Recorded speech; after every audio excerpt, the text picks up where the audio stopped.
التغيير بيبدأ في ايه، مش بيستنى حاجة عشان يبدأ. ولو انت عايز تبدأي التغيير بصدق مش هتستني أول الشهر، ومش هتستني تبدأي يوم جديد. في مقولة بتقول عيش اليوم كأنه آخر يوم. فانتي لو فضلتي طول حياتك تستني الوقت المناسب عشان تبدأي تغيير، فانتي مش هتبدأي. في ده هشارك معاكم عادات هتغيرك للأحسن. ولو بتحبوا محتوى تطوير الذات تابعوني.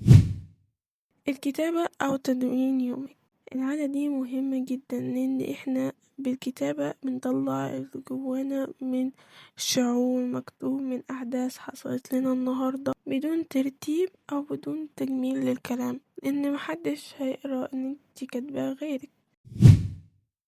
المهام، اكتبي أهم المهام اللي لازم تعمليها في يومك، زي ترتيب اوضتك. متزوديش في المهام، لان في اول اليوم بيبقى عندك تحفيز وطاقة، ولكن لو لقيتي المهام اللي عليك كتير الطاقة بتاعتك بتخلص وبتشوفي المهام دول كتير وصعبين.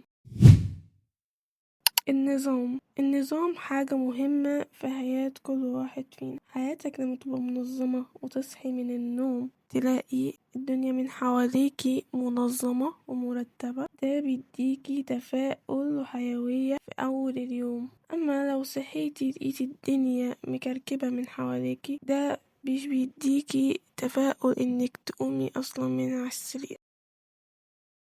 تجربة شيء جديد، كل يوم جربي حاجة جديدة، اكتسبي مهارات جديدة، ما تضيعيش وقتك انك تعملي سكرول على تيك توك. جربي تقري كتب، او جربي تسمعي بودكاستات مفيدة، او تتعلمي لغة جديدة، او تطوري من لغتك الانجليزية او اي لغة انتي درساها.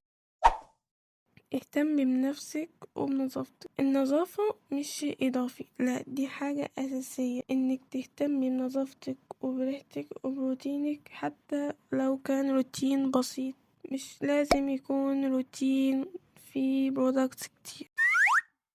الانتماء هو إنك تكوني راضية عن يومك، فبعد ما يخلص يومك وجاء وقت النوم اسألي نفسك ايه هي الحاجات الحلوة اللي عملتيها النهاردة، ايه هي الحاجات الحلوة اللي حصلت لك النهاردة. فحتى لو كانت حاجة بسيطة فدي بتديكي تحفيز انك تكملي في اللي بدأتي فيه.